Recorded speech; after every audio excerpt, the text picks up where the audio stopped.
咁大家都明白咗 secondary dominance 個原理啦嚇，咁基本上就係你有一個 target chord，就揾呢個 target chord 之前嘅57 chord 或者77 chord，你就可以用一啲喺嗰個 key 裏邊冇嘅聲音擺喺你嘅音樂，無形中係令到你成個音樂咧係多咗好多變化嘅。所以我哋講呢個 chromatic harmony 嗰個 chromatic 就係咁嘅意思，令到佢充滿色彩。咁之前我哋聽咗呢個那些年，咁佢都用咗好多地方都用咗 secondary dominance 嘅，相信大家都認同嗰一首歌呢，其實做嗰個氣氛呢，個 color 氣氛或者喺好多地方上面咧都做得好精彩。但係 secondary dominance 嘅用法係咪就係咁樣呢？就係用去 target chord 嘅57或者77 chord，再最多用佢嘅 secondary dominant 嘅 preparation chord。preparation 其實仲有好多做法，因為除咗2之外咧，4同6都有機會可以做 preparation 嘅。其實仲有一種常見嘅做法嘅，就係 secondary dominant 7嘅 deceptive resolution。好啦，deceptive resolution 係啲咩呢？其實之前都有講過嘅，本身57 chord 咧就係去1 chord 嘅，但係咧 deceptive resolution 咧就係將57 chord 去咗6 chord，去令到我哋嘅期望落空，即係嗰件事未完咁解。咁去6 chord 或者去4 6都係 deceptive cadence 啊嘛。咁呢個 deceptive cadence 或者我哋叫做 deceptive resolution 咧，亦都可以應用喺 secondary dominance 裏邊嘅。咁個感覺就係、我以為去嗰個 chord，原來冇去到嗰個 chord，其實係會有更加多嘅反差出現咗嘅。咁我作個譬喻啦，譬如我 C major，咁我落個 E7 咧，其實咧你 expect 佢係去緊 A minor 嘅，譬如 C major 去個 E7，再落 A minor，OK？但係咧，如果係 A minor 嚟講咧，我 A minor 嚟講咧，A minor 就係1 chord 啦。但係如果佢唔去1 chord，就去佢嘅6 chord 咧，就會去咗 F chord 嘅，即係話我唔去 A minor 就去咗 F， 就變成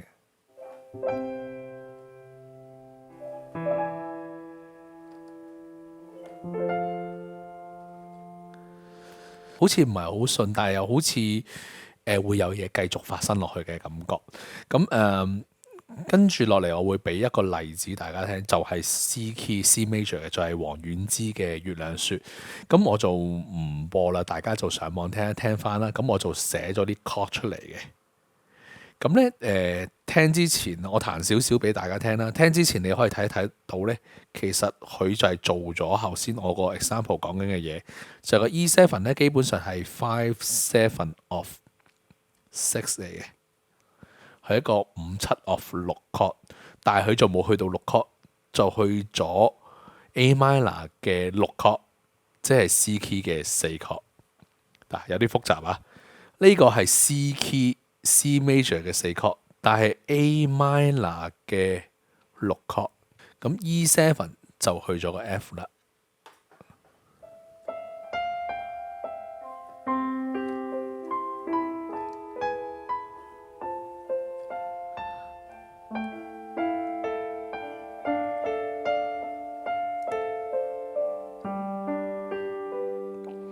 呢個就係個 intro，咁咧佢就連續用咗2個 secondary dominance E7 同埋 A7，咁 A7 真係去翻佢嗰個應該要去嗰個終極 chord，咁呢個係2 chord 啦，咁佢呢個就係 5/7 of 2，咁我聽多次啊，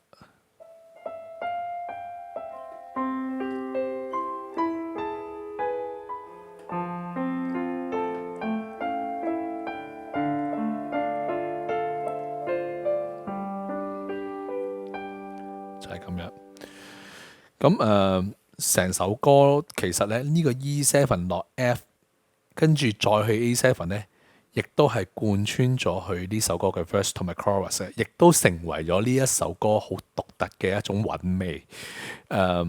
就係靠呢幾個 chord 同埋呢個deceptive resolution 去帶動嘅。咁可以睇下個verse 嗰度點用咧。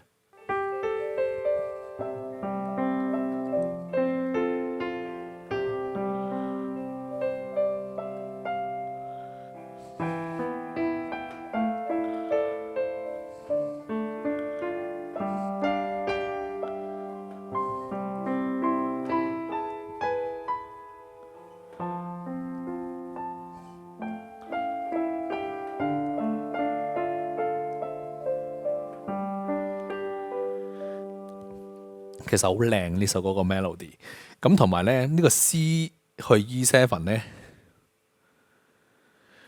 某程度上咧呢一橛同呢一橛咧係一樣嘅關係嚟嘅。喺個 chord 上邊咧，佢哋其實係一個 sequence 嘅關係嚟嘅添。咁跟住落去個 verse 係一樣啦，跟住就去睇佢個 pre-chorus 咧就去做出現咗一個 secondary dominance， 咁佢咧就係 5/7 of 5， 係5/7 chord 嘅5 chord。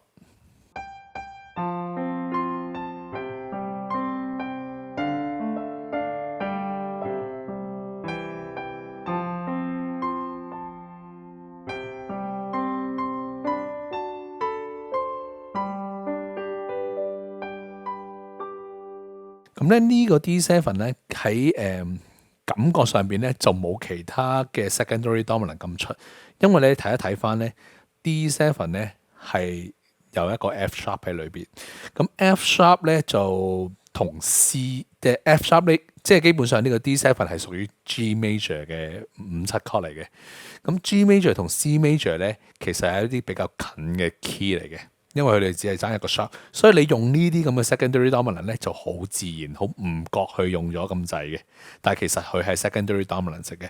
但係如果你講緊其他 key 嘅話咧，譬如我用 B7 係去 E minor 嘅話咧，咁就嗰個反差就會大，因為 C major 同 E minor 就係比較遠啲嘅。雖然佢都係一個 sharp， 但係因為B7 同時間都係 E major 嘅5/7 chord 啊嘛，所以嗰個效果會唔同啲嘅。咁 D7 咧就會近啲嘅個聲。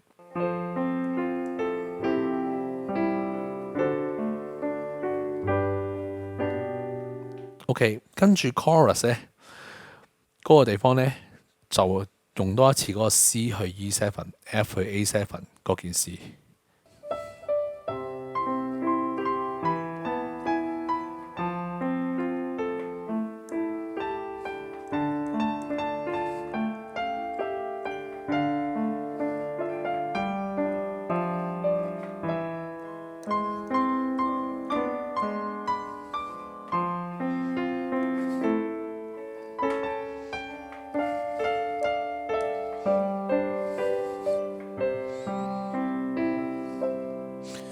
咁呢度咧大致上咧做嘅嘢咧係一樣嘅，但係咧我諗有個地方咧幾得意嘅就係呢一個 E augmented 去 E7。其實咧呢個位咧其實旋律上邊咧就同上一個 chorus 即係上一句係一樣咁滯嘅，但係咧就佢就唔想係 C chord， 佢又想成件事係 secondary dominant， 奈何個 melody 係 C 嚟嘅。係 E C C C。OK， 咁喺個 harmony 上邊咧，其實咧呢個 chord 咧就係 A minor 嘅3 augmented 6嚟嘅，即係其實係有 C、E、G sharp， 呢個係屬於 A minor 嘅3 augmented chord。咁佢以第一轉位再去。但第一轉位咧就會係咁樣啦，再 resolve 落去 B， 咁咧所以咧呢一個 chord 嘅 notation 咧，搬一搬落嚟先。所以咧呢一個 chord 嘅做法咧就係咁樣去嘅。咁呢個係A minor 嘅 chord 嚟嘅，所以咧佢就係3 augmented 6 of 6去5/7 of 6，再去6 chord 嘅6，其實就等於呢個 key 嘅4 chord 嚟嘅。所以呢件事就睇落去，望落去分析就複雜，但係其實聽落去咧就唔係話特別複雜嘅嘢，只係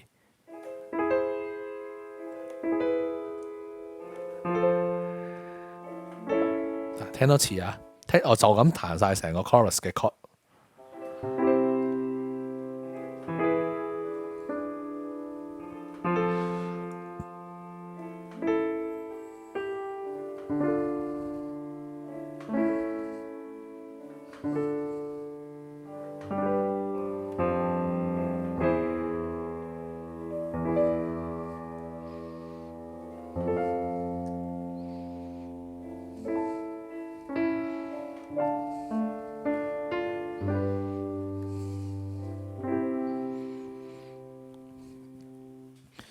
咁呢個就係 deceptive resolution 啦，同埋你會見到除咗用2 chord 做呢個 preparation 之外，原來 secondary dominance 都可以用一啲 appoggiatura 嘅做法去擺落去嘅，即係譬如呢一個E augmented chord 其實係一個 appoggiatura 嘅做法嚟嘅。仲有一首歌咧，都係大家都夾開 band 嘅同學都聽過 Radiohead 有首叫 Creep， 咁佢其實好簡單，得4個 chord。其實佢都係做緊 deceptive resolution 嘅。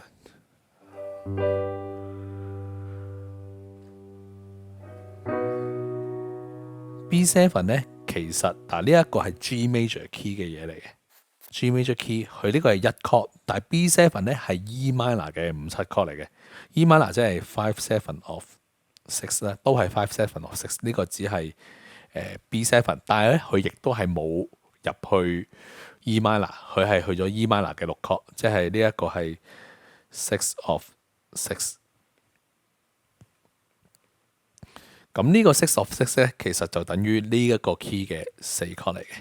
咁再做一個 modal interchange 嘅4 chord。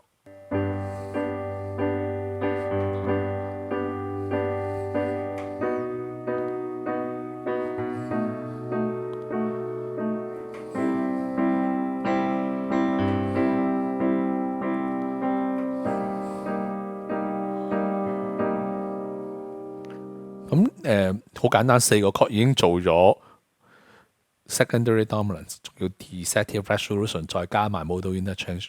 咁所以其實有好多好唔使一定要好複雜嘅 progression 做得好華麗，其實一啲好 raw 嘅嘢咧都會用到呢啲咁嘅技巧嘅。